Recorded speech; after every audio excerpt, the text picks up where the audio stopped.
right, so welcome to the April 9th meeting of our British Empire Study Group. I'd like to thank you for attending. We are looking forward to Boston 2026 next month.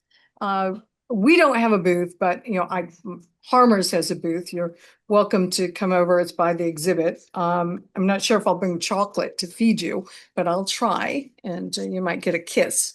Not a real kiss, a chocolate kiss. But anyway, I shouldn't have said that. I should have just had you come to the booth, right? Okay, so everyone is welcome to the British Empire Study Group. If you collect stamp, that's great. If you don't, that's okay. The stories are wonderful, and maybe we could lead you to the dark side. Okay, and it's again, we meet primarily online and about monthly. So our next presentation is going to be on May 14th, and that is going to be a really fascinating story about the first self-adhesive postal stamp with Frank Slack. You don't have to lick them to love them. Put the little horse in the background. So now I'm going to turn it over to my cohort, Rob Lutens, to introduce tonight's speaker. Rob? Thank you, Joan. Hello, everyone. Welcome to the British Empire Study Group's April 2026 program. Before I start the webinar, a couple of notes here. One, if I look awkward tonight on screen, it's because I'm laying back in a recliner. I just had my other knee replaced 2 weeks ago, and I'm on painkillers, and I'm not feeling any pain. And in addition to that, our presenter tonight, Jim, he's going to be presenting from his phone, and we'll be showing you some slides, some various slides and stuff that are typical and representative of the era that he's talking about. And other than that, it'll be, one of our typical webinars. Afterwards, you can ask any questions that you want, raise your hand, and I'll put you on. So let's start. Mr. Farley and Mr. Roosevelt, when temptation overcomes. You may have heard about the incident in 1933 when James Farley, an American politician who simultaneously served as chairman of the New York State Democratic Committee, chairman of the Democratic National Committee, and Postmaster General under President Franklin D. Roosevelt, he created quite a stir in the philatelic community due to his handling of some rare postal material. Mr. Farley tried to please his new boss by gifting him some coveted philatelic treasures from the National Archives, of which only 3 were known to exist. The real story begins there, but what happened next? The answer to that story and more will be shared with us by our presenter this evening, James C. Johnston, a most talented and engaging speaker with the ingredients for a real philatelic treat. A few words about our presenter this evening. James C. Johnston, Jr. was born in Franklin, Massachusetts, to an old Yankee family on May 29, 1944. On the Foss side of his mother's family, he's descended from John Alden and Priscilla Mullins, whose story was immortalized in American folklore by Henry Wadsworth Longfellow in the famous poem, The Courtship of Miles Standish. On the Martin side of his mother's family, he's related to the Hollywood producer Richard Aldrich and his wife, Broadway star Gertrude Lawrence. Jim attended Bridgewater College and in 1966 was awarded the degree of Master of Arts in History. He also holds a certificate of achievement from the Massachusetts Department of Revenue in assessment, administration, law, procedure, and valuation. After graduating from college, he was hired as a teacher in the Franklin Public School System in Franklin, Massachusetts, where he taught from 1966 until his retirement in 2000. Jim was also designer of the Franklin Bicentennial Medal as a member of that committee, which was chaired by the late George Woods, Jr. He's also been president of the Franklin Historical Society since 1984. He's a historian and author, having published several books and monographs. As a journalist, Johnston has been an editorial writer, contributing a dozen articles to Lynn's Stamp News, the largest philatelic publication in the world. Jim has been associated with Johnston Antiques and Rare Coins since 1962. He's a well-known appraiser of antiques, stamps, coins, books, and fine arts. He's also a well-known lecturer who's been consulted by the Smithsonian, the West Point Library, and some documentary production companies who've shown their work on public television. Jim has several historical and literary projects ongoing as of this writing and continues as a writer for the Journal of Antiques and Collectibles, the Milford Daily News, the Franklin Observer, and Kelleher's Stamp Collectors Quarterly. Jim's wit and charm and practically endless knowledge of anything old allows him to make history come alive, mesmerizing both experts and novices alike using the same sentence. So without further ado, I'll give you our esteemed presenter for this evening's program, James C. Johnston.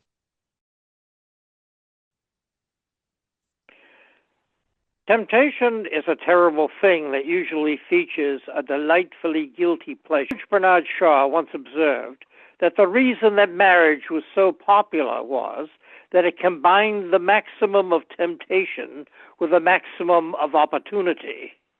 Given his fame and longevity, I suggest that Mr. Shaw knew something about what he was talking about, but I don't think he was a stamp collector. But I'm sure that he would observe that a certain degree of lust for the subject was an intrinsic part of the hobby, and it became my holy book, my veritable Bible. I precociously learned how to read to a certain degree and took this orange hardbound book with me everywhere I went, no matter where I was.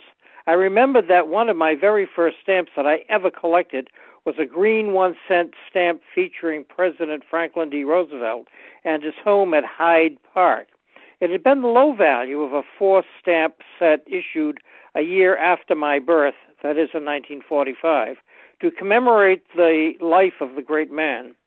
He was President of the United States when I was born on May 29, 1944, and he was fairly worshipped by almost everyone I knew as the great man who saved the nation and the world entire from the worst horrors of the Great Depression and from the fascist dictators Hitler, Mussolini, Hirohito, and Tojo, whose aim it was to take over the world entire and slaughter all those who disagreed with them with their autocratic ambitions. I was also informed that President Roosevelt was the world's most popular stamp collector.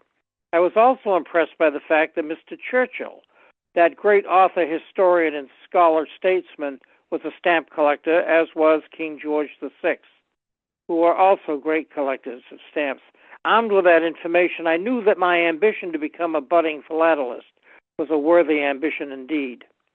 Now, I studied that 1947 Scott catalog as if it were Holy Writ, and by the time I was 10, I had devoured the whole thing by rereading it until every Scott number was burned into my brain. I learned about all sorts of things that I never got to actually see at that time. I intended to correct this omission in my philatelic fortunes and amend my philatelic holdings accordingly. I possessed a healthy lust for treasure, yet undiscovered, secure in the knowledge that with enough enthusiasm and applied vigor that I could gain anything I wanted. Over the last 77 years, I've enjoyed a great deal of success in these searches for treasure. I wonder what the next 77 years is going to bring. You see, I really am the ultimate optimist. Among the beautiful items I most desired were proofs. Alas, they were not available at the local department store where most of my older stamps originated in those early pioneering years of my collecting. Eventually, by the time I was through university and armed with my BA and MA degrees, which proclaimed my scholarship, I suppose, or at least that's what I was foolish enough to think, I was 20-something and through with my formal education. My real-life education was to continue to this very day. I began earning money like a real person as a schoolteacher, which proved to be huge fun and a golden opportunity to be educated by thousands of my scholars in turn. I discovered that this sharing of the learning process was usually the case if you had any clue about real life at all. My students were the finest young people who were full of the magic of life. My 34 years with them was a great human experience. I still see a great number of them and regard them among my closest friends. I also became a dealer in art and antiques, rare books, stamps, and early coins. I became an appraiser of all things bright and beautiful. In time, I came to own almost all the United States proofs issued between 1847 and 1893, along with a lot of earlier postmasters' provisional proofs and essays. But owning anything in the way of proofs or essays printed after 1893 was very difficult. I did manage a few odd pieces and some essays of all sorts. Actually, I must have done rather well to collect as much of this more recent material because these items are really rare. Frequently, as I have noted, only 2 or 3 proofs of more modern items of this period may exist. One of my students, who knew of my rather esoteric interests in virtually all things rare and desirable, including stamps, had a neighbor who was a stamp dealer unknown to me, who had been an employee of the Cunard shipping lines. After he got out of His Majesty's service in India and North Africa in 1948. This gentleman was a scholar and a football enthusiast of more than a little ability. He was an intellectual, and he and his wife also adopted some children and were involved in professional education. We became very good friends. My new English friend also valued books, and among his treasures was a bound copy of the catalogs of the 1946 Roosevelt dispersal of the late president's collection by H.R. Harmer. Now, armed with this discovery, begins my tale of Mr. Farley and Mr. Roosevelt when temptation overcomes. Mr. Roosevelt was a stamp collector of the old school who wanted every variety of every stamp that he could get his hands on in every shade of color. He once famously said, as all of you must likely know, "I owe my life to my hobbies, chiefly stamp collecting." Franklin D. Roosevelt became a stamp collector early in life, at about the age of 9 or 10, when his mother, Sarah, gave him her rather substantial collection of stamps, largely made up from her family's archives of China trade correspondence held by the Delanos, as well as other philatelic things that she had gathered and mounted in a neat and orderly fashion. Young Franklin was also an orderly, fastidious, and methodical little fellow, and he set about expanding the family collection as his pocket money and general gathering abilities would allow. Franklin grew up as an out-of-door enthusiast, a prolific reader, a hunter, a naturalist enthusiast like his famous cousin Teddy, and like Teddy Roosevelt, he also went to Harvard. Teddy was one of Franklin's heroes. Theodore Roosevelt was the great warrior, police commissioner, governor of New York, vice president, and president of the United States, whom Franklin admired and worshipped while still in his teens and early 20s. Teddy's people, the Oyster Bay Roosevelts, were Republicans, and Franklin's people, the Hyde Park Roosevelts, were Democrats. And that was just an accepted fact of life in that illustrious family. These two cousins, both of whom became president in turn, were both aristocratic personalities descended from an early stock of Nederlander patroons, who nevertheless had the common touch. They both loved people. People loved them. And like most political animals, they love being loved. These two great men shared a love of a nation and a genuine love of people, the environment, had the desire to engage in a real fight for the public good. In 1901 and 1902, Teddy Roosevelt backed the coal strikers in the anthracite coal fields, and Franklin fought to improve the condition of people caught in the grip of the Great Depression 3 decades later. Both cousins were enthusiastic about the great out-of-doors and the collecting of all things of interest and protecting the environment from the depredations of the greedy. The cousins were also fond of each other, and both of them were very fond of Eleanor Roosevelt, who was Teddy's niece and Franklin's distant cousin. Eleanor was intelligent, independent, tall, athletic, and a horsewoman of some real ability. She was also an intellectual with a heroic ambition to save humanity. Franklin found these qualities irresistible, so Franklin wooed her, became engaged to her, and then he married her. And Eleanor's Uncle Teddy gave her away at the wedding, causing Teddy's daughter Alice to remark that Uncle Teddy always was so delighted to be the center of attention that he wanted to be the bride at every wedding and the corpse at every funeral. Franklin Roosevelt, ever ambitious to become a political animal, followed his cousin Teddy's footsteps. He sought elective office, became Undersecretary of the Navy under Navy Secretary Josephus Daniels in the administration of Woodrow Wilson, and ran for the vice presidency on the Democratic Party ticket of James M. Cox of Ohio and Franklin Roosevelt of New York in 1920. He lost that election, but at 38 years of age, he became a national figure. Then came the great turning point of Franklin Delano Roosevelt's life. He became ill with poliomyelitis and was crippled from the waist down for the rest of his life. His wife Eleanor and his political advisor Louis B. Howe became his eyes and ears and his voice and his spine of steel. Together they worked tirelessly and eventually in 1928 successfully promoted the candidacy of Franklin Roosevelt as governor of New York and in 1932 as president of the United States. Another great political force behind Franklin D. Roosevelt in the 1932 presidential election was the dynamic Democratic operative, kingmaker, and party boss James Aloysius Big Jim Farley.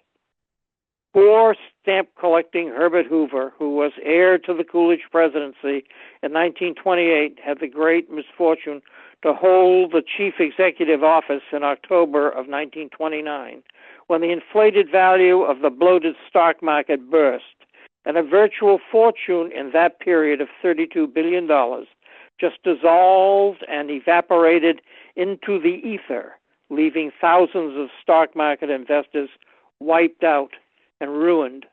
Wild speculation by these unfortunate investors and their brokers who were buying on margins of 10% could not cover the balance of their stock purchase costs, lost their clients' money when the margin calls went out for the 90% balance on monies owed to brokerage houses, and many brokers either went to jail for embezzlement and fraud or jumped off the roofs of their office buildings and from their office windows up and down Wall Street into the air, landing in the streets on the unforgiving sidewalks and pavement below.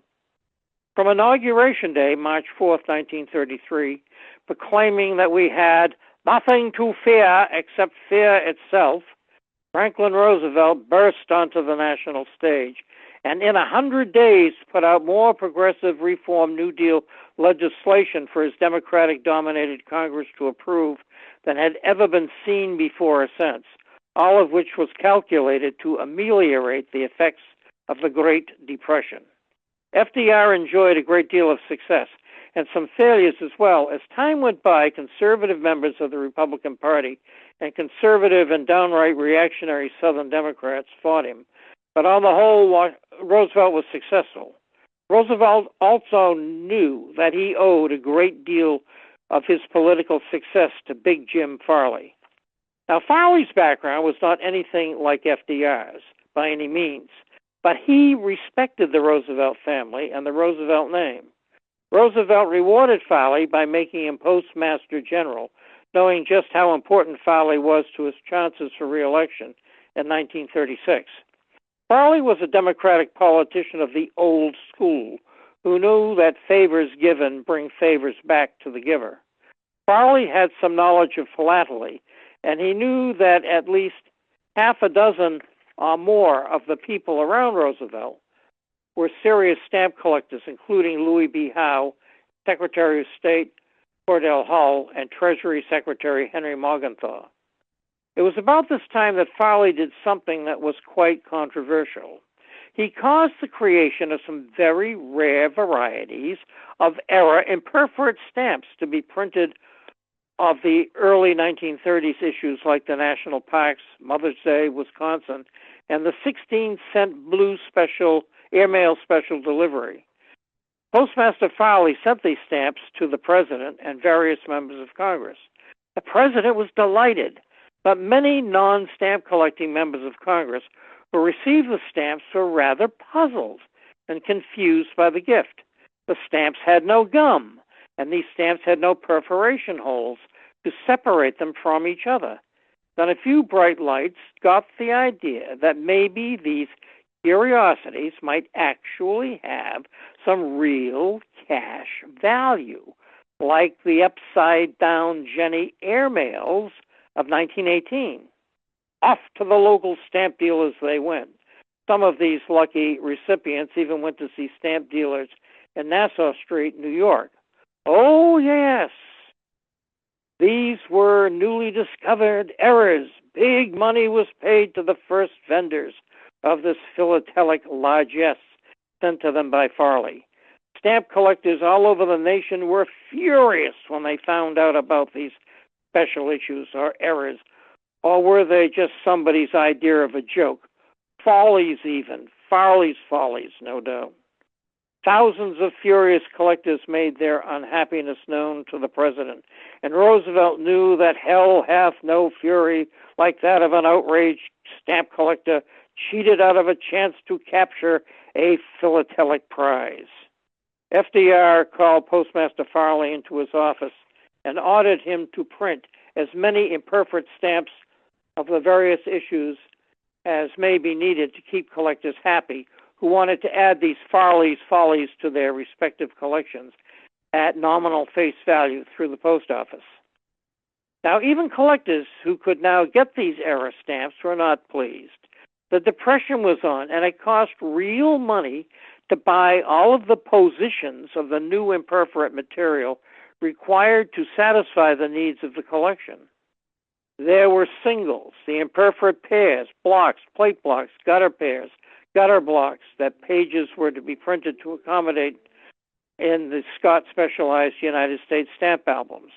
Centerline pairs and blocks, gutter blocks, plate blocks, arrow blocks, and all four positions, not to mention first day covers in blocks of four, and plate blocks just to begin with. All of these varieties would cost a fortune.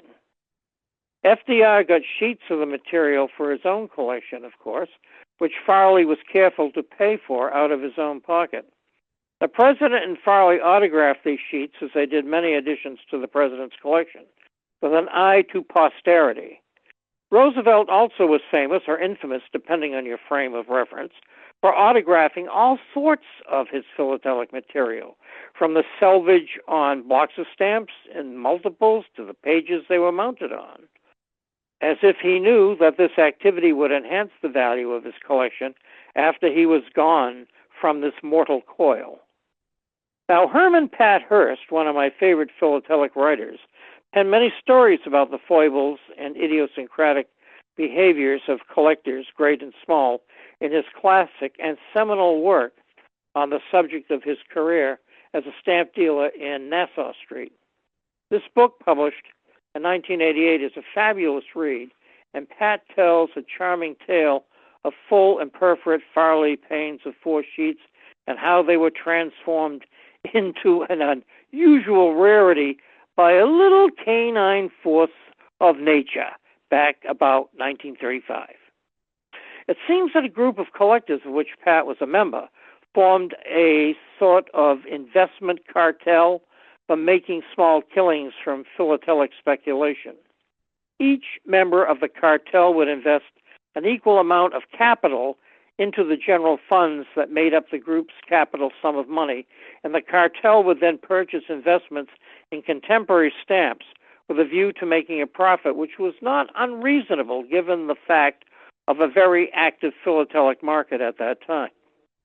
The group had decided to buy the follies of Mr. Farley on speculation, knowing that most collectors could not buy all the varieties which would eventually be needed, as suggested by the Scott catalog at one time. Knowing that collectors have a compulsion to get every conceivable variety of everything that the market would eventually provide, the group invested in imperforate sheets of four panes, for example, that they would eventually sell as the market could absorb them. Cutting these huge sheets of stamps up could only be done on a large and unobstructed flat surface, like a floor. Now the owner of the club's venue had the cutest little puppy that in turn was as narcissistic as any cute little pup should be expected to be. That adorable little pooch just knew that all of these nice people had come out on this cold and nasty night to his house just to see him and play with him. And all of his most innocent excitement, this little ball of canine cuteness could not contain his natural enthusiasm for all of the nice company that had come from far and wide just for a friendly play date with him. And unable to contain his natural exuberance, that sweet little puppy urinated all over one of the huge sheets of 4 uncut panes of the National Park stamps in sheer delight. The horrified members of the cartel rushed to the rescue of their investment, and all was saved, that is, with the exception of one of the 4 sheet panes of the 9-cent red-orange Mount Rockwell and Medicine Lake in the Glacier National Park. The high natural ammonia content of the puppy's expression of enthusiasm caused the orange-red ink to run. The adorable little furball, suspecting that something might have been wrong with his sweet reaction to all of this attention, as well as his unfortunate timing, reaction, or judgment, or something, decided to disappear, as Mr. Roosevelt's presidential campaign theme song suggested, until better days had returned. What are we going to do? How are we going to make up the sets? Hell, how are we going to make a profit if we have to replace the sheet of 4 panes? Cried the members of the cartel, now facing ruin, or at least a substantial diminution in profits. Enter the cartel's great man. Now everybody knows that every group of men ever organized has a great man who is generally very self-aware of his awesome position in the hierarchy of the group dynamic. On this occasion, it was a municipal judge, full of majesty and impressive amplitude, as evidenced by his tight vest stretched out over the impressive expanse and amplitude of his serious belly, resplendently featuring a gold watch chain, emphasizing his impressive girth, which only gave him further evidence of his intrinsic authority and substance. Along with his formal and well-cut jacket and pince-nez glasses perched on the ridge of his nose, which was now tilted on high above the vulgarity of the hoi polloi, this great man smiled a good-natured smile. Alas, he beamed with benevolence upon all of his little acolytes assembled about him, no doubt in devotion to his obvious magisterial magnificence. After all, as Mark Twain so observantly once remarked, it costs nothing to be kind. The great man patted his ample paunch and scanned the room, and then he spied it. It had been placed over the radiator to dry, or was it just waiting for his discovery and the judicious judgment of his most discerning eye? "What is this?" bellowed the great man. "Why, this is the most exciting discovery placed. Why is this exciting discovery placed in so perilous a position? It may burn. Let me see it. Never mind. Let me have it. I mean, I must have it. I have never seen such a dramatic and rare ink smear." Now, the great man continued, "do not protest, my friends. I'm the recognized authority on printing error ink smears. Now let's be fair, not too greedy, you know. Just name a fair price and you will have it."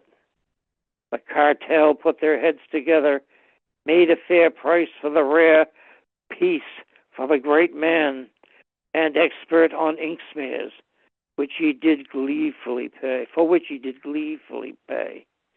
He then rolled up his prize, put on his greatcoat, took to his car, and sped off into the night. The cartel had enough money now to replace the 4-pane sheet and buy a second set of full 4-pane sheets for the cartel stock. Pat Hearst said that for some years later, some of the rare ink smears would make it into a sale or auction and bring a substantial premium at that same sale. At times, life can be very good indeed. As controversial as this all was, it was nothing when compared to what would come next.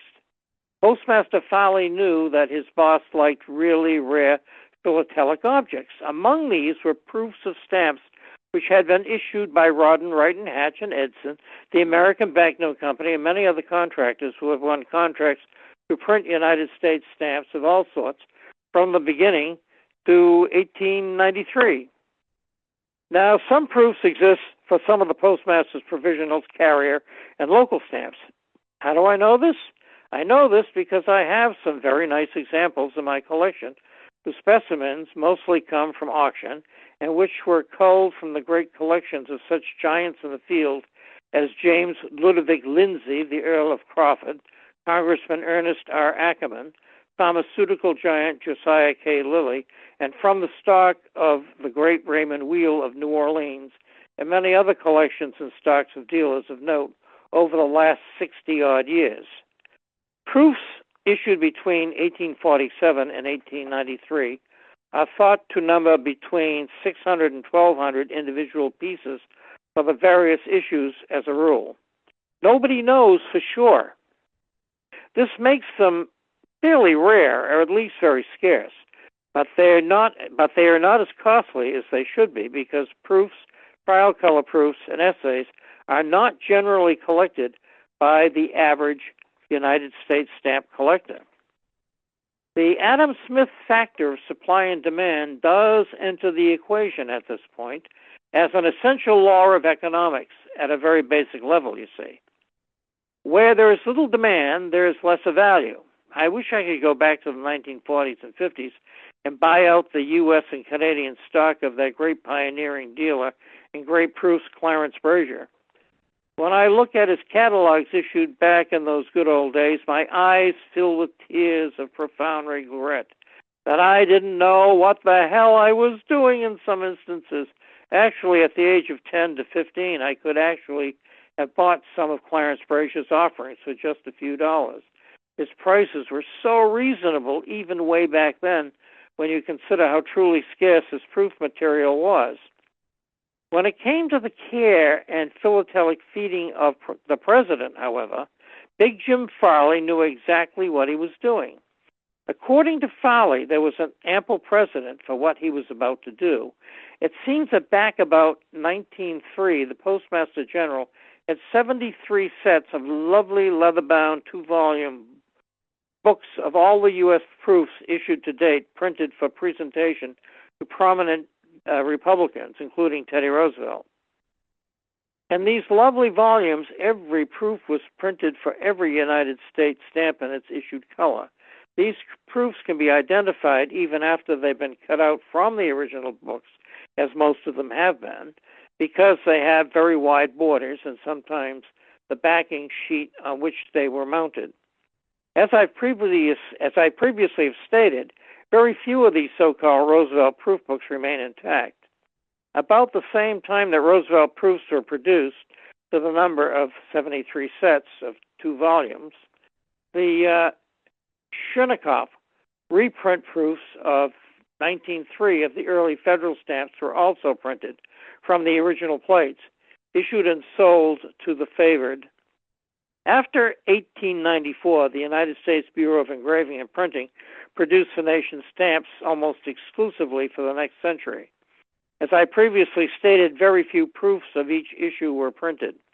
It is generally thought that the printed proofs for stamps post-1893 numbered no more than 3 items as opposed to 600 to 1,200 proofs of stamps issued for the issues between 1847 and 1893.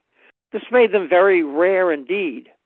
Postmaster Big Jim Farley raided the post office archives and gave Roosevelt at least the first 140 lots of proofs that made out about half of the first day's auction offerings by H.R. Hammer and Company on February 4th, 1946, of the postage stamp collection of Franklin Delano Roosevelt, Part 1, United States of America and Latin America, at the exclusive Park Bernay Galleries, Inc., at 32 East 57th Street, New York. These proofs were genuinely very, very rare. The proof of the Trans-Mississippi, the Pan Americans, delightful material to behold, and here it was, available. Can you just think what the president thought when he received these from Big Jim Farley back in the 30s? His head must have been swimming. Now, do you think there might have been just a tiny bit of controversy about the inclusion of this extremely rare material taken from the archives of the United States Post Office Department in the auction? In Brian C. Bauer's book, Lynn's Franklin D. Roosevelt Stamp Collector, Bauer points out that there was a bit of serious kerfuffle at the time, because in the informed opinion of many people, some of real authority, was that the mere fact that these proofs were very rare, that they should be returned to the archives of the United States Post Office Department. Again, the arguments were brought up about previous deaccessions at the department. In point of fact, Dr. Stanley M. Bierman points out in his book, More of the World's Greatest Stamp Collectors, that a very young collector, Hiram Dietz, who would become one of the great philatelic scholars, earning the appellation of Sage of Hunterdon, purchased 4,000 cubic feet of exciting philatelic material from the U.S. Post Office in the 1890s that cost the U.S. government some $20,000 a year in storage fees. Dietz bid $5,000 for the so-called government waste and proof material. Dietz got at least 2,211 choice proofs just to start with off the top, that more than justified his initial cost. As far as the Roosevelt auction goes, I was but in my second year of mortal life and totally broke at the time, so I could neither attend nor bid on the fabulous material then being offered by H.R. Hammer, Inc. at the Roosevelt sale. But let me give you a taste of what it must have been like to attend. Now, you must remember what I've already said. FDR was an aristocratic scion of an ancient patroon family who settled in early New Netherlands in the early 1620s. And this smallish maritime nation, the Netherlands, was a sea power, which was the Dutch Republic of the early 17th century that rivaled and frequently bested in war Spain, France, and England in mighty battle. Sarah Roosevelt, FDR's most formidable mother, came from an equally grand Delano family who made their fortune twice over out of necessity, as it turns out, in the 19th century China trade. Sarah formed her stamp collection largely out of the family archive, as I have already related, and later gave it to her son Franklin as the nucleus of what became his huge collection. This holding contained a great treasure of stamps of Hong Kong as singles, mint, and used examples, as well as in blocks on cover, along with high-value United States stamps like the 90-cent 1861 used on cover, which was lot number 318 in the first session of the Roosevelt auction. Even though this impossibly rare cover was estimated at $350, it was knocked down at a bargain price of $200 because of the stamp's less than perfect condition. That fact would not have bothered me at all. This usage was of the greatest rarity. How many number 72s, 90-cent blue Washingtons of the 1861 issue have you seen used on cover to Hong Kong, China, and fairly nice or indeed any other condition? These covers just do not exist in any appreciable quantity sent to just about anywhere. Just a few years ago, Scott listed the number 72 on cover at $25,000 in italic print. And you know that in italic print means that you never see it. I think that given its use and rarity, anything the market would bear would be a reasonable price to pay for this great rarity, and quite to be expected. In spite of my little rant, it is well to remember that $200 in 1946 would pay the wages of 6 factory workers for a week or 8 school teachers. Now that's something to think about. The Roosevelt collection was offered in 2 parts by H.R. Harmer, Inc. The first part of the auction was held in 2 sessions on February 4th and 5th, 1946. The second part was offered on April 1st and 2nd of 1946 by H.R. Harmer, Inc., again at the Park Brunet Galleries. As I related in the first session of the first auction of the Farley proofs, lots 1 through 140, they brought a cash return of $55,510 for the whole section of this particular proof material. Now, if you consider the value of gold was fixed at $35 an ounce in 1946, against a value of $4,650 an ounce in 2026, this represents a cash value for what was received of $13,877,500. That's just for the proofs from the archives given to President Roosevelt by Big Jim Farley. I wonder what Farley himself felt about this huge windfall to the Roosevelt estate. FDR thought that Big Jim was getting a little big for his britches by the late 1930s. In fact, by now there were a few big men who thought they could challenge FDR's position of leadership in the Democratic Party. They were wrong. Farley found himself sidelined, as did another big fish from Massachusetts, former Ambassador Joe Kennedy, who also found himself to be persona non grata by 1940 because he was an isolationist and defeatist. His son, young Jack Kennedy, who was his father's eyes and ears in Europe and in Washington, attached himself to Jim Farley's presidential campaign to unseat Roosevelt at the 1940 Democratic Party nominating convention.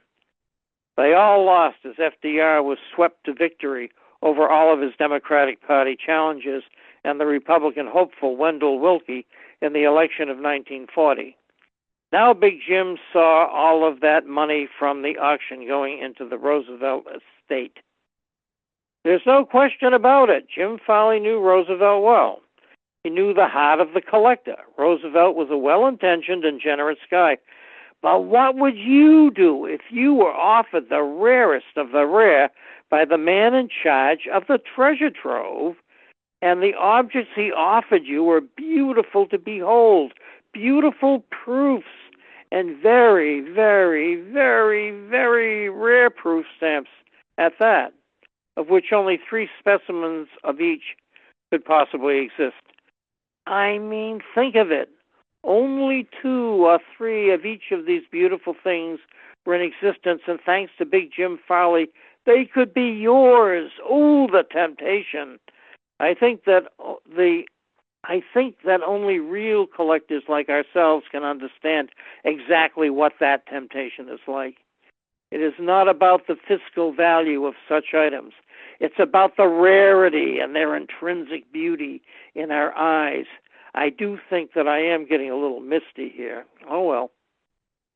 What if you knew that Mrs. Coolidge had been gifted some of these treasures? What if you knew that Hiram Dietz, an impossibly rich juvenile back in the late 1800s, was allowed to buy 4 tons of philatelic material to cherry pick at will?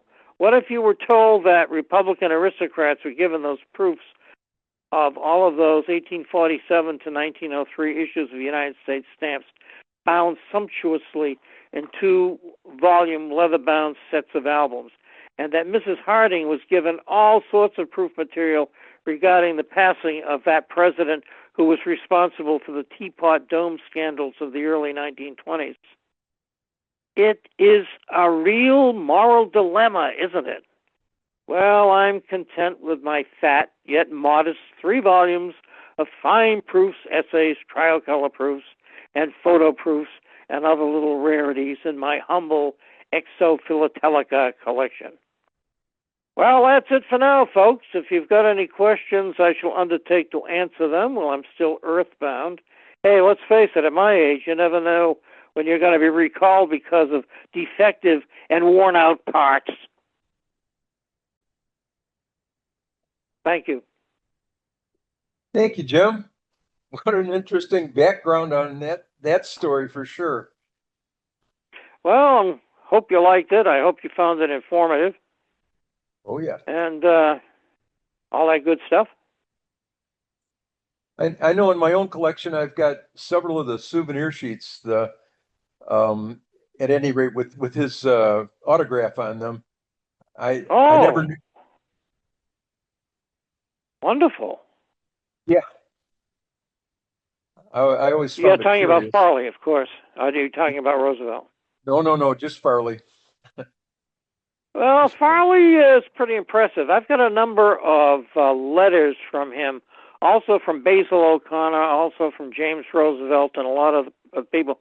I have a fairly substantial collection of presidential philatelica going back to the Washington administration.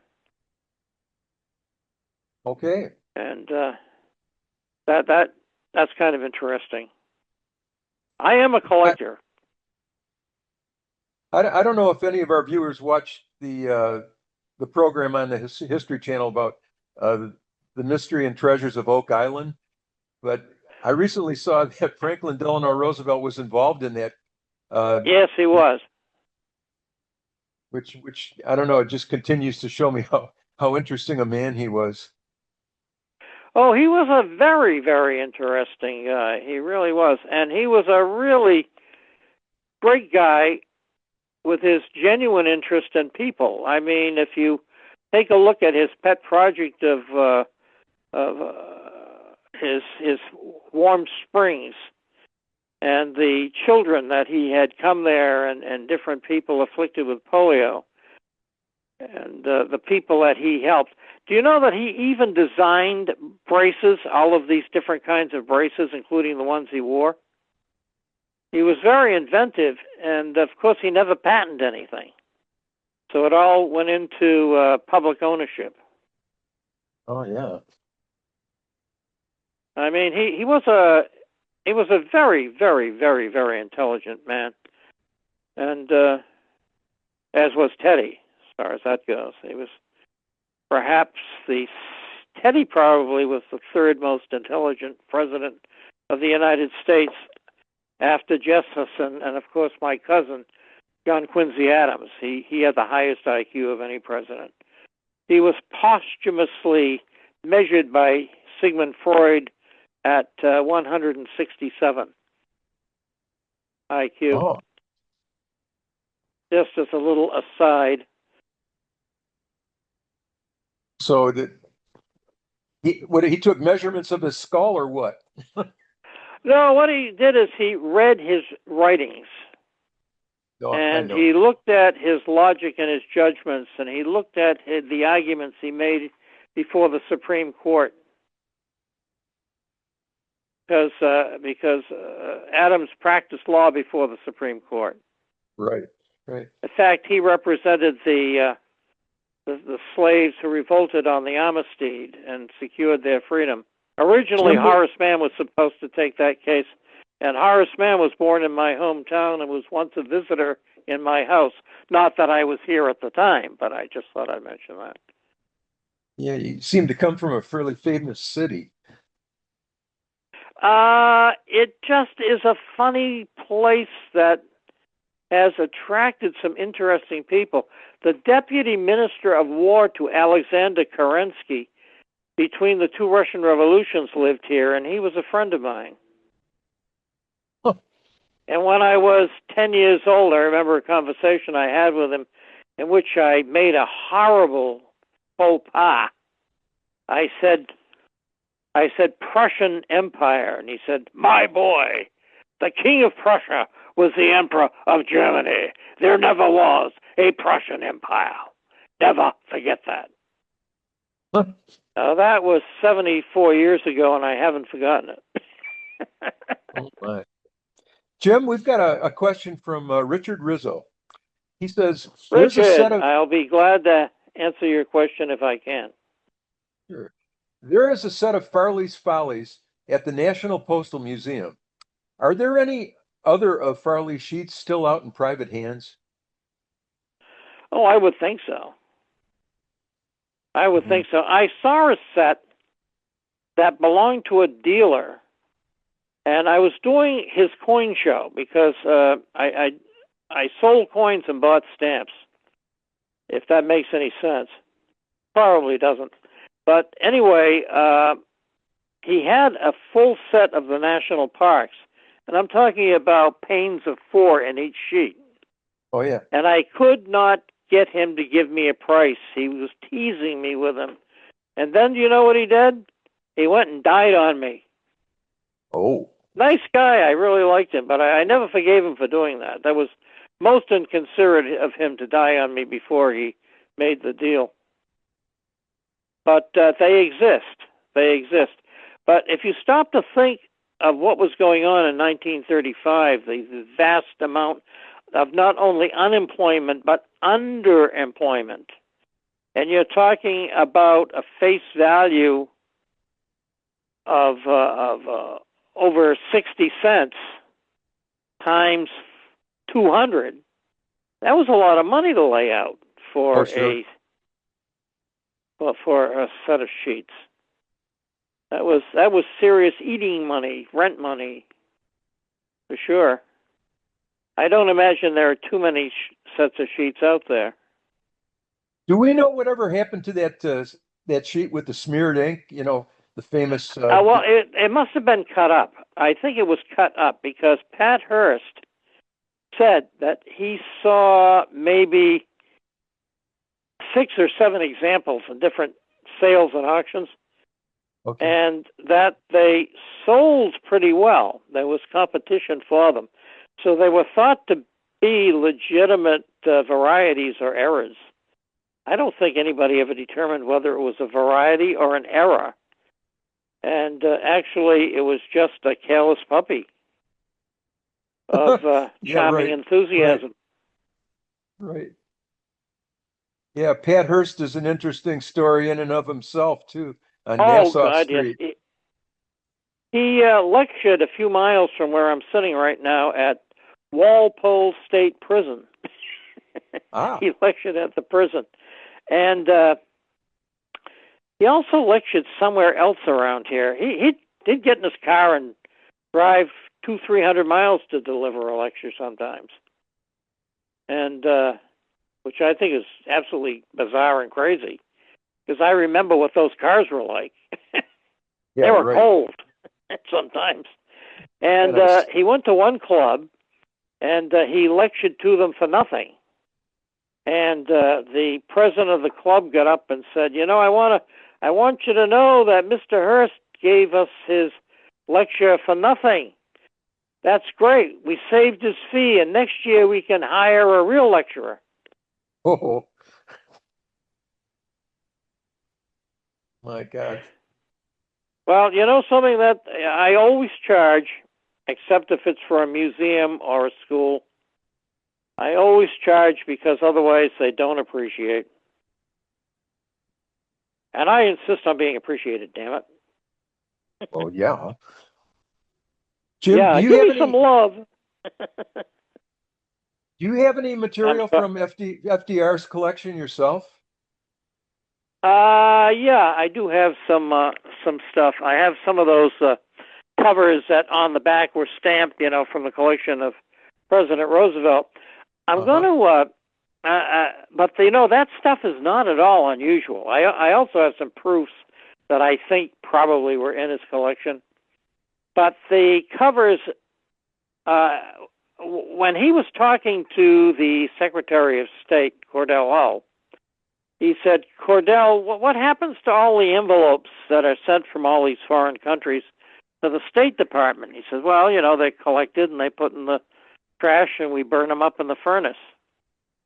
He said, "Well, I want them collected. Collect them for me and send them over to the White House." So every week big chunk of covers would come over from the State Department, and big brown envelopes or boxes, and the president would go through them.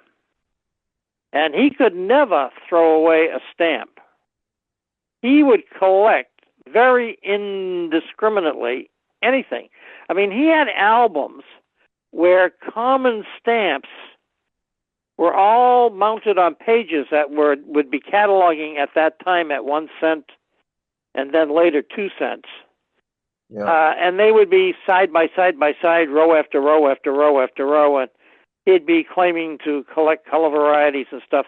But he just collected tons of stuff that were virtually, without any great merit. Of course, he collected stuff of enormous merit. And as a matter of fact, I ferreted out his catalog of the collection. He got fabulous collections from Norway and Sweden that were made up for him, and the Free French and the Portuguese. And there was one from Costa Rica. There was one fabulous, beautifully bound collection from Costa Rica, and it had been put together by this guy, and he had won gold medals in competition with this collection. And the Costa Rican government practically held a gun to his head to get the collection to present to President Roosevelt. He wasn't too happy about giving it up. Oh, under pressure. Yeah, I don't know that the president was too aware that those were their circumstances. But he had marvelous collections from Norway and Sweden and Portugal, which featured the colonies, and these marvelously leather-bound custom presentation albums. That were just lovely. Treasures from the past. It's all right. I was going to just break in here momentarily. This sure. is Paul Holland, and I've been studying items from FDR's collection. I have quite a few of them. And I was just going to mention that in December, I had an article in the American Philatelist on how FDR collected worldwide stamps. And I show some of my more than 300 original album pages from his collection. And that is a substantial number of pages. Now, what countries do they cover? Well, I show pretty much things from Abyssinia to Venezuela in the article. I know that he loves South American stuff. He had a great affinity. I have some fairly complete parts of his collection because they're basically they're the presentation collections that you were referring to, and then there were his personal collections. And what I mainly collect are his personal collections, where he laid out all the stamps himself on quadrille pages, looked all the stamp pages. He did it entirely himself.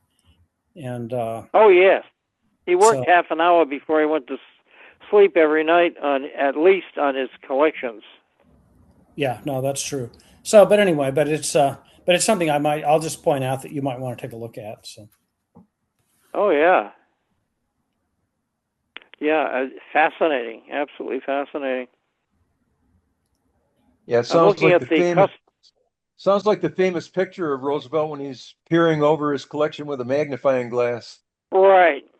I'm looking at that now. I think that's in the front of the auction catalog. Now I'm looking at the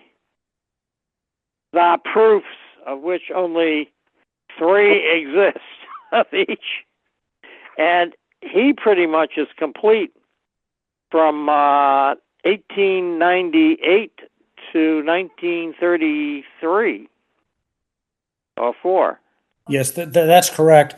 And one of the things that's interesting about the Harmer catalog is on the large die proofs, they actually provide the control numbers that were stamped on the back of the proofs. Right. So you can verify that. So. I wouldn't mind having the small card proofs. I'm not greedy. All the small card proofs. Well, what's interesting is that, and I don't think people were too they got pretty good money, but they had supposedly the first imperf national parks in the collection. And they said, well, we can tell they're in the first lot because of the intensity of the color. And I'm thinking, maybe that's true, but I wouldn't want to hang my hat on it. Yeah, I'm not so sure about that. A lot of those were cut up.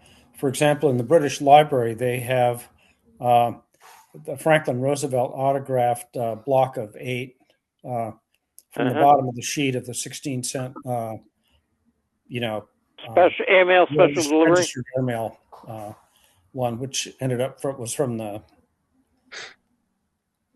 I think the Cunningham collection of airmail. So, but anyway, so a lot of the original sheets from That's FDR. A beautiful stamp. Yeah. I just love that color. It's the color. It's not the color blue I usually favor. It's more of a powder blue, but it's a very pretty thing with that wonderful heraldic eagle. It's just a marvelous composition. Yeah, well, it's one that Franklin Roosevelt he actually designed himself. Yes. We don't have the original drawing because Farley saved a bunch of those, and those are in the National Postal Well, Museum. originally the bicolor one, the blue and red, when they issued it, they reversed the red and the blue. He had it the other way around, color-wise. Yes. But I think that powder blue just works so much better. I mean, aesthetically, I find it much more satisfying. My aesthetic sense is better satisfied with that. Yeah, well, the way that we know for sure about him designing that stamp is Farley actually wrote about it in one of his books. Farley wrote 2 memoirs. One was published in 1938, and the other one was published, I think, in 1948. So, but have you seen any of the small innocuous stamps mounted on squares of paper about 2.5 by 2.5 inches, and on the back it says from the collection of Franklin D. Roosevelt? Those were sold. Yeah, there were sold. Go ahead. I was going to say there were several dealers that bought quite a bit of material. Jacques Minkus, right? From Gimbel's, right? And many of those are higher value stamps, and those are taken from the better pages. Some with catalog over $100, mounted on individual cards, and then. But a lot of them were at that time, 2-cent common French stamps that he probably soaked off from some of the covers that he didn't treasure as covers from the French post office or something that came over from the State Department. Yeah, I'm not sure. I think the others, there's David Field. I've seen quite a few of those. And David Field did a lot of them, and those are very very common stamps.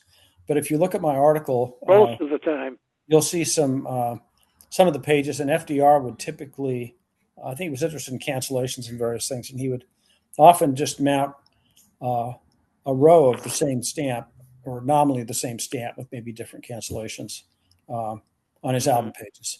The easiest way to get I know the I show collections I know the collections that are at Hyde Park are of some of the more common type. There have been things returned to Hyde Park. I was invited by the director to give a talk a few years ago there on FDR as a stamp collector, and I had a chance to see much of what they have. What they mostly have are covers that people have donated over the years. They don't have any original album pages that, as far as I know, that Franklin Roosevelt, at least they didn't when I was there, that he had mounted himself. Well, they had some that looked a little like something he would have done. Because it could have been somebody who was copying his technique, who was familiar. Be. But anyway, it's an interesting area. So there are quite a number of Roosevelt covers in the marketplace. Cheaper covers. Things that were sent in from around the world. They're just all over. Thousands ultimately. Thousands. If you go through the catalogs, and there are four different sales, and many of the large cover lots were in sales 3 and 4. So. Yep. Well, as I said, I'm sure that a rubber stamp was just used on the back of stuff that he never got to. I mean, they were just boxes and boxes and boxes and boxes full of stuff that came in from the State Department. And during the war, he couldn't keep up with all the material. Yeah, I have one page that's actually on the original card because he also collected covers on card that he mounted with photo corners. Yes. And, that were from the earlier. I've seen photographs of that. I haven't seen any in person, but I did manage to get one of those covers. It has the authentication stamps and so on. Well, you know what I am amazed by? The carelessness with which some really genuinely wonderful material was handled. Hind, the Hind collection. You know, the fellow who bought Ferrari's British Guiana. Yeah. Do you know that he used adhesive tape to mount Postmaster's provisional covers to album pages, which were lined notebook paper for 3-ring notebooks? But that is a little horrifying to think about. So. I mean, can you imagine? I mean, he must have paid some very serious money. I mean, there were like Boscawen covers and St. Louis covers. I mean, they were like, how could you do that? You're making me cry. And yeah, I mean, and that's how he mounted them. Oh. Well, you know, he had a copy of the British Guiana stamp, and when he was invited to see George V's collection, he went and he presented the king with one of these copies of that stamp for inclusion in the royal collection, and the king looked at it and smiled and said thank you. He was polite. Oh my! So the man had no taste. I have a question, please. I beg your pardon? You could give me 1 second. We've had a couple people with their hand up. There's Brent, and before I get to you, Brent, I just want to do a fact check. Harmer's did not stamp those little cards. Those were bought. Those were big lots, and someone did that. That was not out of the Harmer's auction. Did not do that. So. Oh, I know that. Yeah, in fact, I said that they were stamped by some private individuals, and God only knows where they came from. Maybe some came from the State Department, and some came from Gilchrist's. Yeah, we saw you talking. I know Keith went undone. Brent, you've had your hand up. Do you want to unmute? See, hold on. You just need to unmute. There you go. There you go. So first I put in a comment, what a wonderful set of stories. And indeed it was a real collage. By way of introduction of myself, I just mentioned this. I'm a stamp collector of a modest sort, but started doing it in the same time frame you did. I'm now 79, so we're kind of the same era. You're just a kid. Exactly. But so these stories are great, and it really got me, you know, the dog. I'd never heard about that. That's just too much, you know, the guy insisting on buying it. No, I must have it. And then one fact I learned, I mean, I generally had heard about Farley's Follies and general wares that. But what I didn't know, if I understood you correctly, you said that Farley ran against Roosevelt? Yes. In 1940, he challenged him for the nomination. Okay, in the nomination. Interesting. Yeah, in the convention. And right, John F. Kennedy was one of his operatives. Right. He was 20. He was probably around 21 at that 22 at that time. He was John 22 F. Kennedy years old. was. So John F. was an operative for Farley. Yeah, he was 23. Come to think of it, okay. He was 23 years old. So in any event, so all these stories. So then that got me. You mentioned several times Herman Hurst, which got me down to my library. Yeah, yes. I grabbed Nassau Street, and then here's the thing: you got a task set for me because I'm pretty sure there's a more tales on Nassau Street or something, like a second. Well, there's another book. There's another book on stamps as an investment, which he wrote, which is a companion piece. Which is a companion piece to the Nassau Street.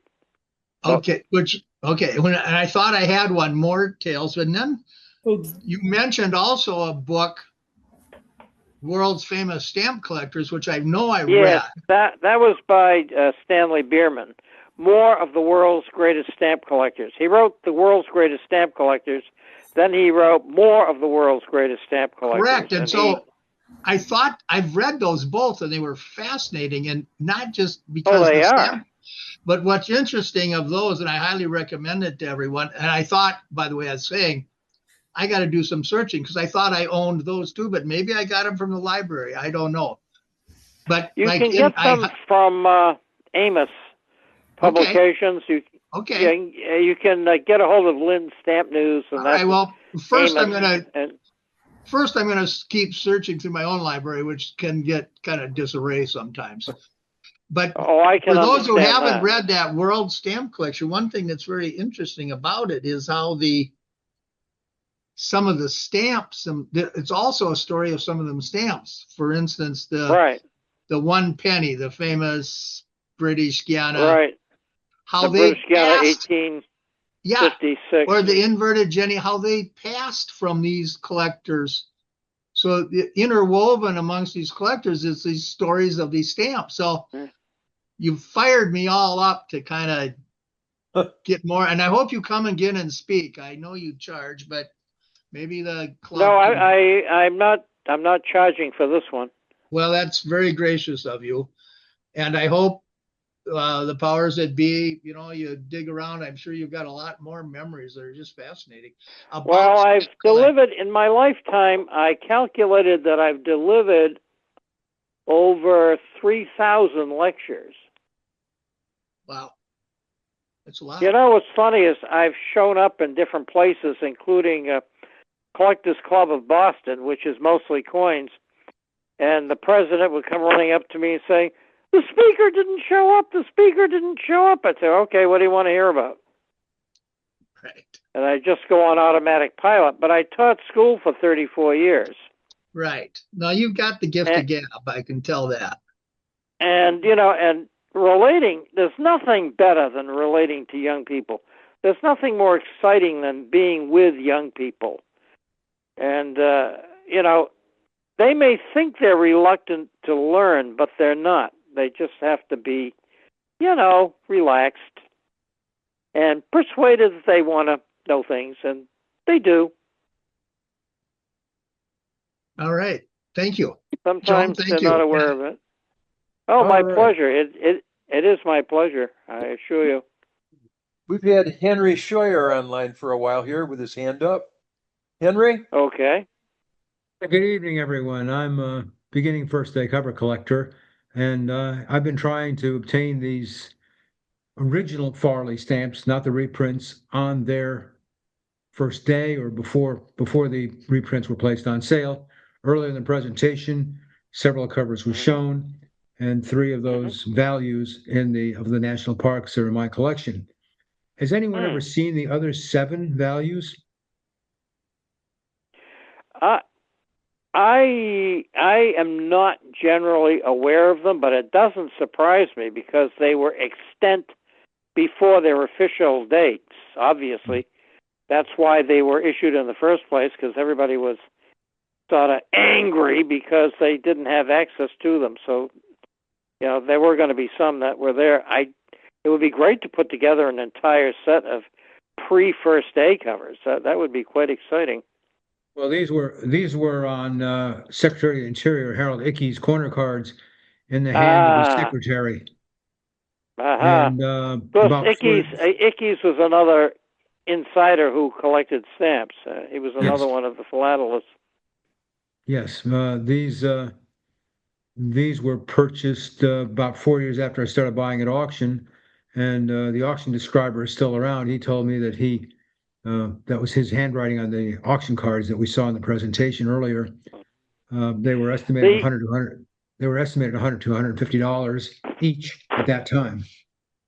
Yeah, it's funny. Value for these very, very esoteric things is hard to establish because you got to go back to, again, Adam Smith and the law of supply and demand.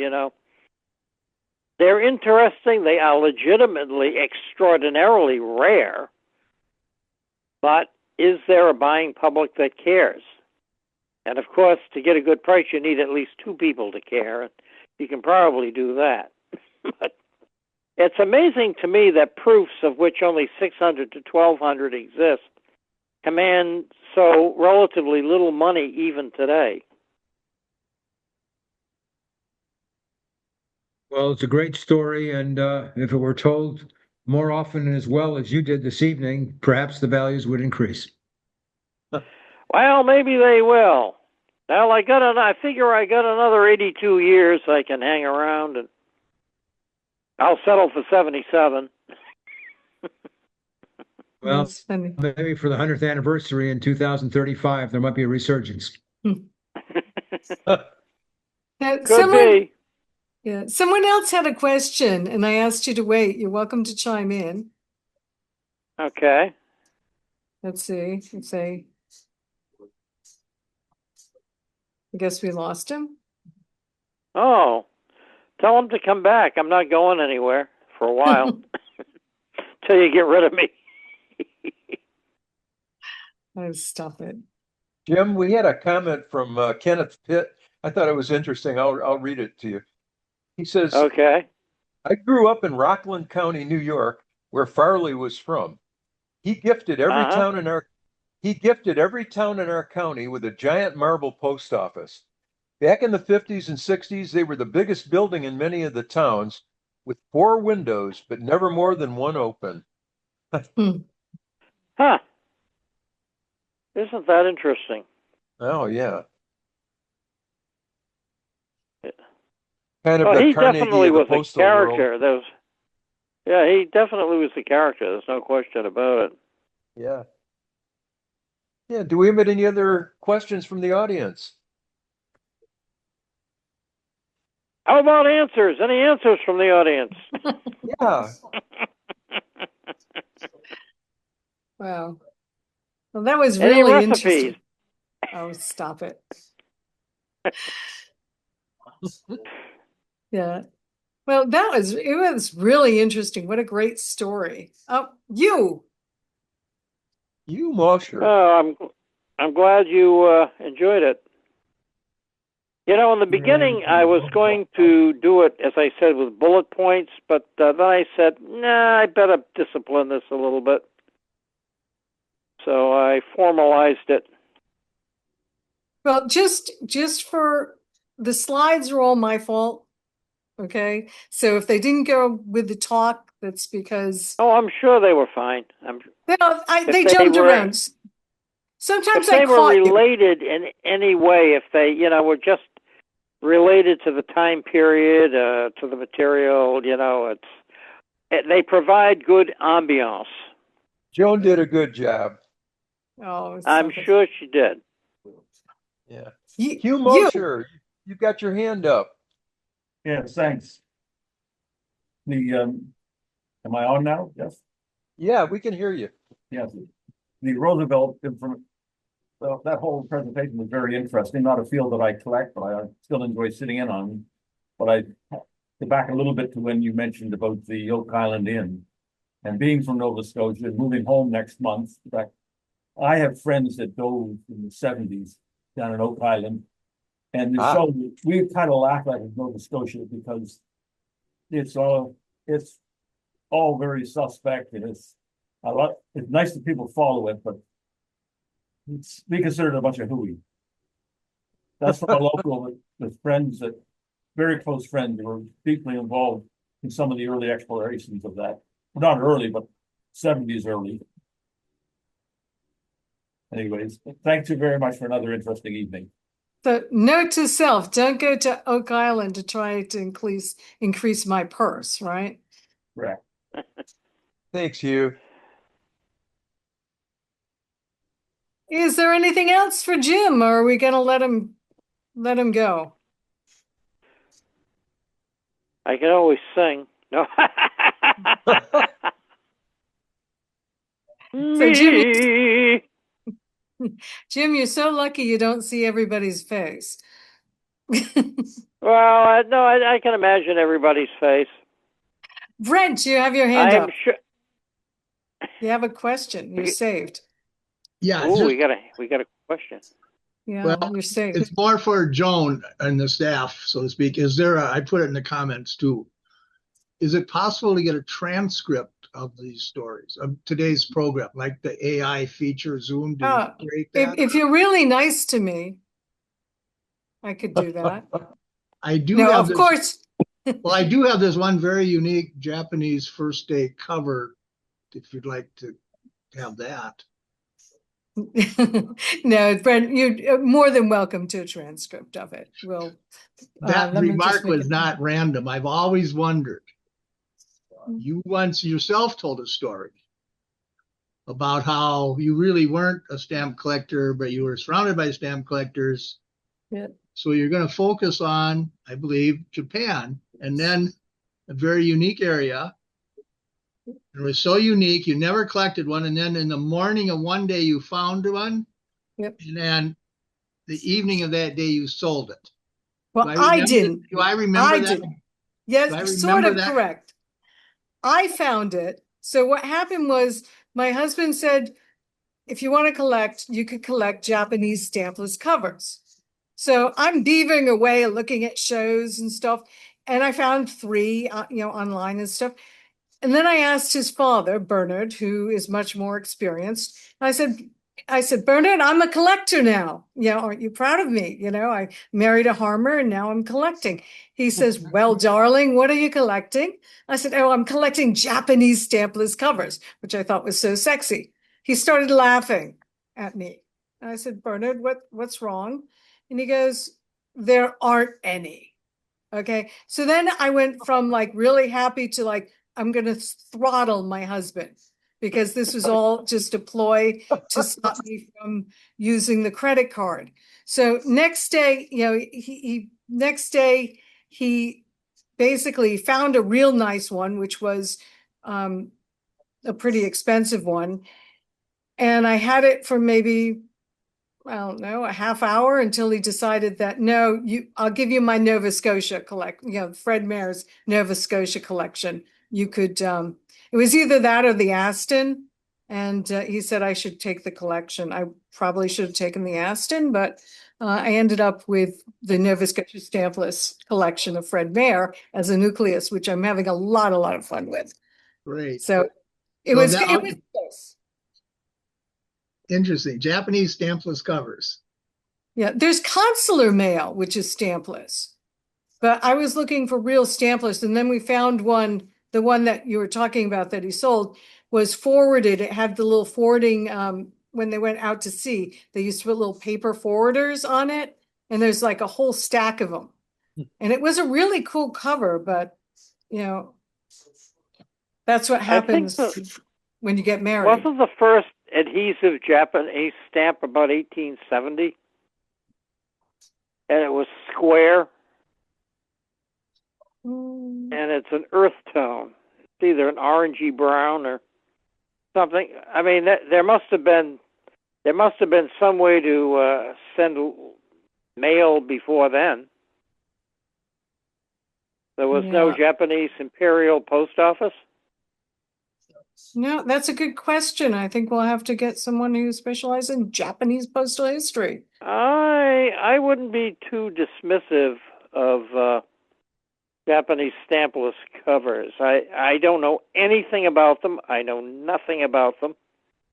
But logic would say that people were sending letters somehow. They weren't using stamps. They would be, by definition, stampless. Well, that's what I thought too, but Bernard laughed at me, so hence I don't know. I would challenge that. I would challenge that. As a historian, I say people communicated by letter. Well, we'll do some letters, research. I'm sure, were folded, and I don't know if they were they went from one person to another, but they didn't have stamps on them, and they were, covers as soon as they were folded. Well, we'll look into that. And I know the Japanese had a really interesting culture, so I'm not sure what. Oh, they do. They do. I've studied Japanese history rather closely. So the Tokugawa shogunate period and the period before that. I mean, their history goes back over 4,000 years. Yeah. You can trace the emperors of Japan back over 4,000 years to Jimmu, the first emperor, who, by the way, was a god, in case you were wondering. Okay. Well, we'll see. I played judo, so that was my fascination to Japan. So I was just, really, really interested. I would love to have been there for the Treaty of Kanagawa.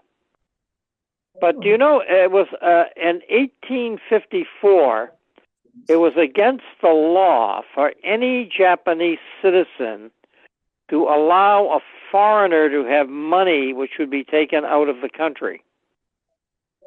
Now, when Commodore Perry's fleet went there to sign the Treaty of Kanagawa in 1854, there was a Christian chaplain on the ships who was a coin collector. He was a numismatist, and he wanted to have some Japanese money. And he went into this store, and this merchant had a bowl of coins he must have used for change. And the coinage were rectilinear, as silver and copper, and they were called mu. And the missionary, who was wearing a sword, by the way, wanted some of the coinage, and the merchant wouldn't give him any. So the missionary took out American silver coins of equivalent value by weight, and he grabbed a handful of the Japanese coinage and he put it in his pocket. And the merchant freaked. He absolutely freaked, because he knew that if he was discovered as allowing this to happen, he could be summarily executed by beheading by anybody of a superior rank, like a samurai. So the missionary pulled out his sword and held the Japanese guy at sword point while he put U.S. coinage into the bowl and fled.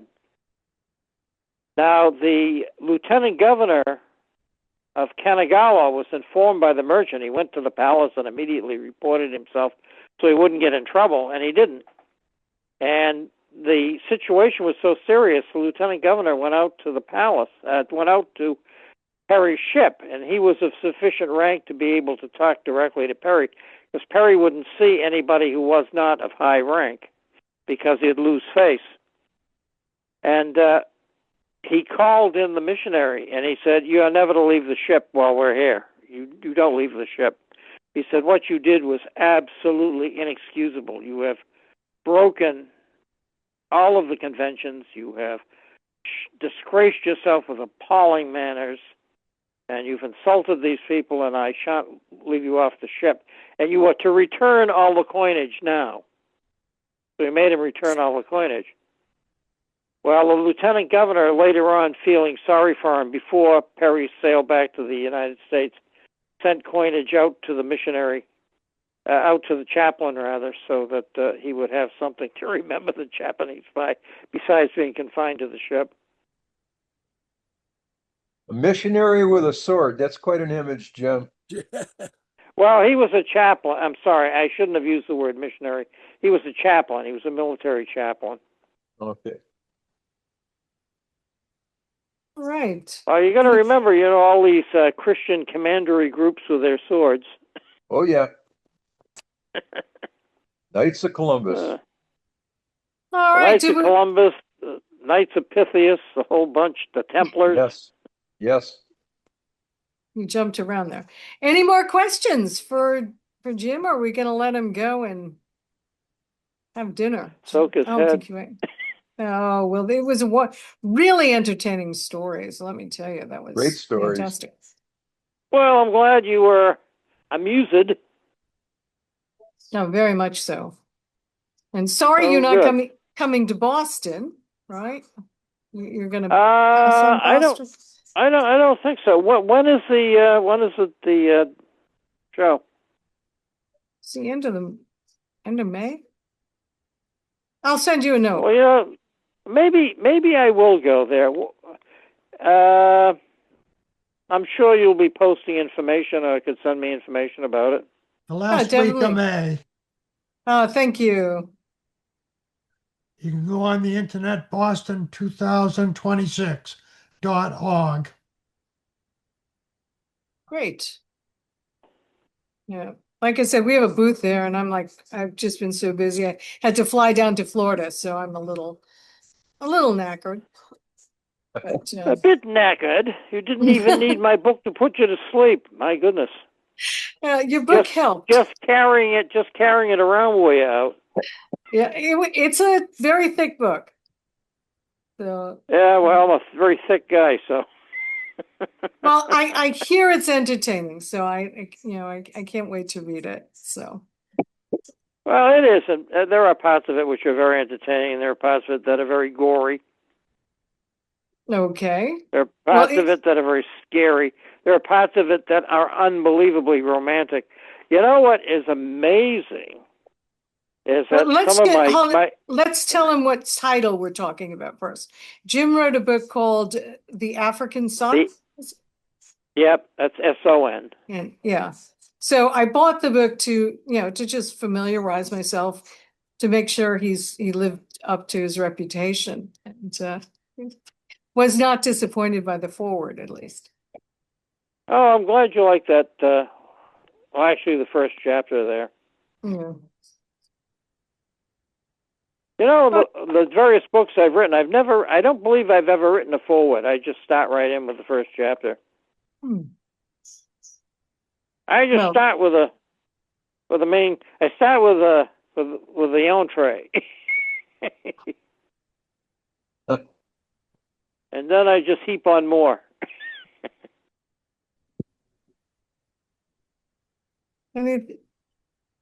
Anything else from the crowd? I must have explained everything so amazingly fine. They're exhausted from the subject. Okay, we know enough about that. Now, it was really entertaining, and this was a first for us, doing a phone, just having a guest by phone only. So that was really good. So well, I've done a lot of appearances by phone only, strangely enough. And during COVID, I even did some eulogies this way. Yeah, this was it was a first for us. So I give a hell of a eulogy if you ever need one. Oh, I'll remember that if I'm ever in need, right? But somebody asked me, how it is I give really good eulogies. I said, well, all you need is 10 facts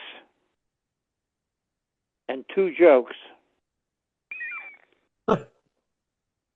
Okay. And they must be in superbly good taste.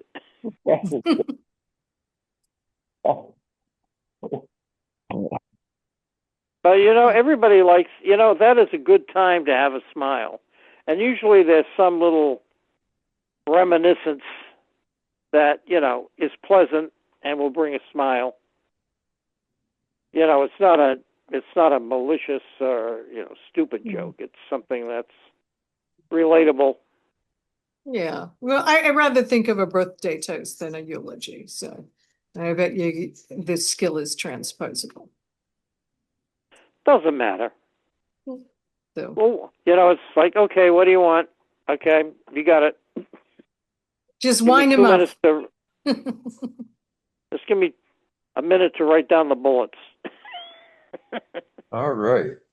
Amazing. Yeah. So. Tony Ward, I like your t-shirt. Yeah, Tony. He has a pie t-shirt, James. Yeah. And Tony, I owe you a letter. So we're thinking of next season for you to have you back. All right. I'm sort of booked. Yeah. On the back on the back of the T-shirt, it says that my PIN number is the last four digits in the expansion of pi, which is a little bit an interesting thing. I love pie jokes. But I enjoyed the talk tonight. Oh, it was very enjoyable. I'm glad you like it. I think if I am invited to address you again, I shall select something that's a bit more British. Yeah. I do have a set of these follies or something but don't ask where in the house they are. You know, it was an expanded set of them, but it was Well, my national parks collection, when I was a little kid, just getting all 10 national parks was a bit of a challenge, when you're 6, 7 years old. Yeah. But I have my national parks collection now take up 2 entire volumes. That's the big difference between days of past and present, and that is that the younger people can't go out and collect ordinary issues because they're just not available, or the face values are too high, and just so hard for them to get, which is a worry. Oh yeah. I mean, the cost of postage is absolutely astronomical. I know people who have reduced their Christmas card lists, actually, because, they were spending several $100s sending out their Christmas cards. Oh, yeah. Well, just even the basic postage rate is just too expensive. It's way too dear. But delivery is so fast. Yeah, right. It is. No, it's not. The delivery is like, I think a snail would deliver it quicker sometimes. Well, I remember writing letters abroad and locally, 70 odd years ago. And it took a lot longer for stuff to come. A lot longer than it does now.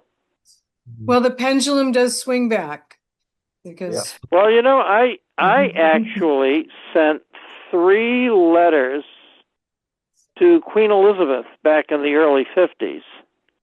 And I had replies to every one of them. As I don't think she spent very much time with the Royal Collection, but, like her grandfather did. But he was a very dedicated collector. I have Sir John Wilson's book about the Royal Collection, that big red leather-bound book. Do you know that people actually cut the pages out of that book, and those illustrations are cut up and sold as Wilson proofs, and there's actually a market for them. Oh. Isn't that amazing? I think one of the problems, though, with the George V collection was that he perhaps expected there to be quite a lot of donations to him rather than. Oh, he did, but he would spend real money. And as a matter of fact, back in the early part of his reign, he bought the 2-penny Mauritius, and one of his courtiers said to him, "Did you see where some silly fool actually spent £4,000 on a stamp from Mauritius?" And he said, "Oh, meet the fool." Well, HR was one of his agents. Queen Mary was the one, though. His wife, Queen Mary, she was a collector of everything fabulous.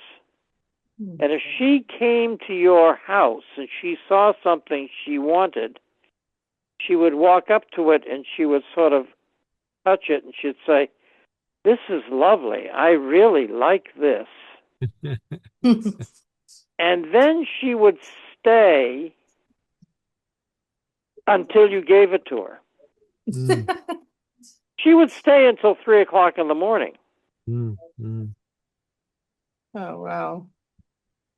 Now, what I would have done, because I'm probably a rather roughneck of an American, is I would have said, Your Highness, I'm feeling rather tired. I shall retire. Please lock the door on your way out. And I would be checking the cupboard in the morning. That's- If you want to spend the night, do curl up on the sofa, on the lounge. Do curl up on the lounge. All right. Well, let's call it a night so I could see my parents and. Well, give my regards to your parents. And as I said, thank you very much. And thank you. That was fantastic. Thank you, Jim. That was really interesting. Well, we can do this again if you like. Oh, yeah. Yeah. I'll let you go. All right. Thank you very much again. Yep. And I'll talk to you soon. Yeah, well, thank you very much. Yeah. Thank you. My pleasure.